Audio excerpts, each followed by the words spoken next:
আমি একজন প্রকৃতিপ্রেমী। এই যে দেখতে পাচ্ছ আমার জানালার গ্রিলের ফাঁক দিয়ে এক ফালি আকাশ আর সবুজ গাছগাছালি, যা আমার মনকে রান্না করতে করতে বড়ই প্রশান্তি দেয়। তো আজকের আমি সকালবেলা বানাতে চলেছি খুব স্বাস্থ্যকর একটি খাবার। সেটা কি বলতো? সেটা কম বেশি আমাদের সকলেরই অনেকটাই পছন্দের। সেটি হলো পোহা। যার জন্য আমি বিশেষ কিছু উপকরণ নিয়ে নিয়েছি। আগে থেকে জল ঝরিয়ে রাখা চিড়ে, চীনাবাদাম, কিছুটা কালো সর্ষে, আর আমি বেশি কিছু মশলা দেব না, লবণ, সামান্য হলুদ ও সামান্য জিরে গুঁড়ো। এবং এখানে রয়েছে বিভিন্ন রকমের সবজি, রং বেরঙের, যা স্বাস্থ্যের জন্য অত্যন্ত উপকারী। ক্যাপসিকাম কুচি, গাজর, বিনস, এটা আগে থেকে সিদ্ধ করা রয়েছে, যেহেতু আমি অল্প তেলে বানাবো। আর রয়েছে টমেটো, পেঁয়াজ কুচি, ধনেপাতা, কাঁচা লঙ্কা ও লেবু। আর এখানে রেখেছি শসা এবং টক, যেটা শেষে আমি যোগ করব। চলো আজকে শুরু করা যাক।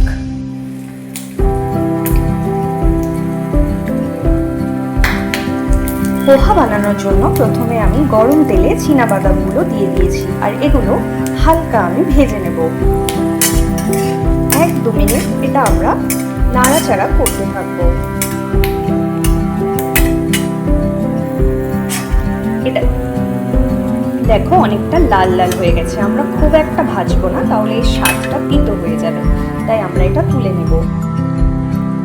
আমাদের চীনাবাদাম ভাজা রেডি হয়ে গেছে। এবার আমরা কড়াইতে ধীরে ধীরে এই যে ইনগ্রেডিয়েন্টসগুলো রয়েছে, পেঁয়াজ কুচি থেকে সমস্ত রকম সবজি অ্যাড করে দেব। তার আগে প্রথমে আমরা সর্ষেটা দিয়ে দেব। সমস্ত রকমের সবজি এবং পেঁয়াজ কুচি ও টমেটো আগে দিয়ে দিলাম, কারণ এগুলো আগে থেকে সিদ্ধ করা ছিল না। এটা কিছুটা নাড়াচাড়া করে যখন সিদ্ধ হয়ে আসবে, তখন আগে থেকে সিদ্ধ করে রাখা বিনস এবং গাজর ও ধনেপাতাটা অ্যাড করে দেব। লবণ অ্যাড করে দিচ্ছি, যাতে সিদ্ধটা হতে খুবই অল্প সময় নেয়। এইভাবে নাড়াচাড়া করতে থাকবো 2-3 মিনিট। এটা প্রায় সিদ্ধ হয়ে এসেছে। এর সঙ্গে অ্যাড করে দেব আগে থেকে সিদ্ধ করে রাখা সবজিগুলো।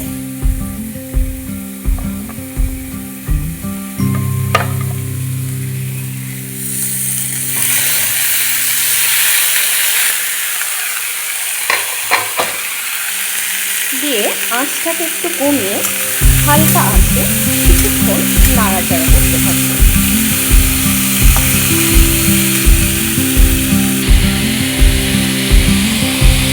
এটাতে অ্যাড করবো খুব অল্প পরিমাণে হলুদ গুঁড়ো আর জিরে গুঁড়ো। অ্যাড করে কিছুক্ষণ নাড়াচাড়া করতে থাকবো।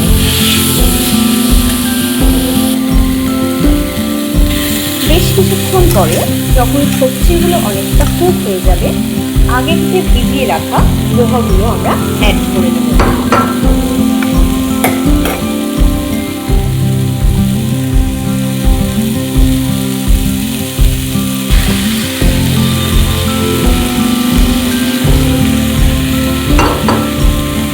তারপর নাড়াচাড়া করতে থাকবো। দেখো পোহাটা অনেকক্ষণ আগে থেকে জল ঝরিয়ে রাখা ছিল, আর একদম ঝরঝরেই রয়েছে। ভালোভাবে নাড়াচাড়া করতে করতে আমরা এটা মিশিয়ে দেব। আঁচটিকে মিডিয়াম রেখে এইভাবে কিছুক্ষণ পোহা হতে দেব। আগে থেকে ভেজে রাখা যে চীনাবাদাম পোহাতে অ্যাড করে দেব। অলমোস্ট আমাদের পোহা রেডি হয়ে গিয়েছে। এবার গরম গরম সার্ভ করে দেব। এইভাবে প্রকৃতি দেখতে দেখতে আমার রোজগারের রান্না কমপ্লিট হয়। আজও ঠিক তেমন ভাবেই হলো। তৈরি আমার গরম গরম স্বাস্থ্যকর পোহা, আর আমি সেটা প্লেটে সুন্দরভাবে সার্ভও করে দিয়েছি। এইভাবে গরমের দিনে প্রিয় মানুষকে সুস্থ রাখতে স্বাস্থ্যকর খাবার বানাও এবং উপভোগ করো। একটু দই আর একটু শসার সঙ্গে পোহা সার্ভ করো, খেতেও যেমন ভালো লাগবে এবং শরীরও সারাদিন সেইভাবে চাঙ্গা থাকবে। আর দেখো, জানালা দিয়ে এক ফালি রোদ আমার প্লেটে এসে পড়েছে আর খাবারটাকে করে তুলেছে আরো রঙিন। চলো, আজ আমার ব্লগ এখানেই শেষ করলাম।